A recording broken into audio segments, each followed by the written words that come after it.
Hello বন্ধুরা, আমি আপনাদের সামনে কিছু কথা বলতে চাই। আসলে 1971 সালে আমাদের মুক্তিযুদ্ধ হয়েছিল, স্বাধীনতা যুদ্ধ হয়েছিল। তো এই জায়গা কি আসলে কিসের জন্য যুদ্ধ হয়েছিল, কার মুক্তি, কিসের মুক্তি? সে মুক্তি কি আমাদের হয়েছে কৃষক, শ্রমিক, মেহনতি মানুষ বা যারা আমরা বাংলাদেশের জনগণ, এদের কি কোনো প্রকার মুক্তি হয়েছে? কোনো প্রকার স্বাধীনতা আছে? মনে করেন যে রাজনৈতিক মুক্তি, অর্থনৈতিক মুক্তি, এগুলো কোনো মুক্তি আমাদের হয় নাই।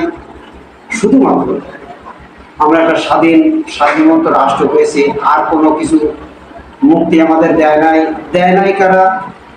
যারা এদেশের ক্ষমতায় ছিল 1971 সাল থেকে এই 24 সাল পর্যন্ত, আওয়ামী লীগ, বিএনপি, জাতীয় পার্টি, জামাত, যারা আমাদের দেশ পরিচালনা করছেন, তারা আসলে জনগণের জন্য, সাধারণ মানুষের জন্য সেই ধরনের সিদ্ধান্ত নেয়নি।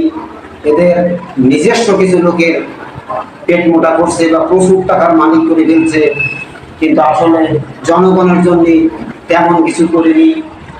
এই মনে করেন 1971 সাল থেকে আর 24 সাল, আজ যারা মনে করেন যে স্বাধীনতা হয়েছে, এখানে আমারও ভূমিকা ছিল।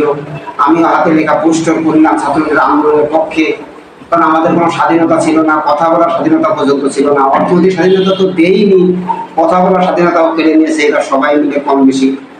আওয়ামী লীগ অতিমাত্রায় নিয়েছিল, যে কারণে ছাত্র আন্দোলনের পক্ষে আমিও ভূমিকা রাখছিলাম, পোস্টার করছিলাম। সেই পোস্টারগুলো পুলিশই ছিঁড়ে দিল, তারপরে আওয়ামী গুন্ডারাও ছিঁড়ে ফেলছিল।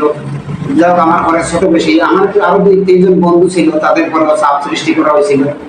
এখন ধরেন দেশ বেশ কিছুটা স্বাধীনতা আছে, কিন্তু আমি মনে করি না যে স্বাধীনতা 100% এই দেশের লোক এখনো বলতে পারে, এটা মনে করি না। এমনকি আমি মনে করি না যে যারা সরকার পরিচালনা করতেছে বা যারা দায়িত্বে আছেন, সেই বৈষম্য ছাত্র আন্দোলন বা ডক্টর ইউনূস, এদেরও 100% স্বাধীনতা আছে বা সত্যিকার অর্থে সাহসী ভূমিকা নিতে পারবে জনগণের জন্য, এই বিশ্বাস আমার এখনো কিন্তু তৈরি হয়নি।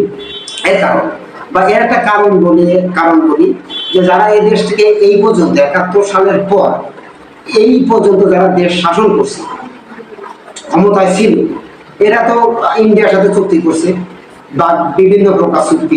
এই চুক্তিগুলো জনগণের সামনে আনুক, যে এরা কি কি চুক্তি করছে, তাদের শর্তগুলো কি ছিল, তাহলে জনগণের চরিত্র পরিষ্কার বুঝে ফেলবে। এই চুক্তিগুলো যে সামনে আনবে এই সরকার, বর্তমান সরকার, এই সদিচ্ছা কি তাদের আছে?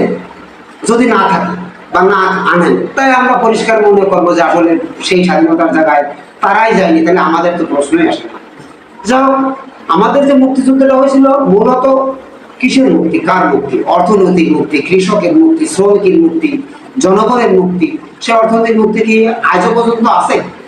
মনে করেন যে যে শোষণ মাত্রা আগে ছিল, আমার তো মনে হয় এখন আরো বেশি। আমরা মনে করি যে আসলে জনগণের যে সরকার, জনগণের যে দাবি দেওয়া, সেটা বলার জন্য যে রাজনৈতিক প্ল্যাটফর্ম তৈরি হওয়ার কথা ছিল, সেটা হয়নি। আজও পর্যন্ত যে হয়ে গেছে, এটা আমি মনে করি না।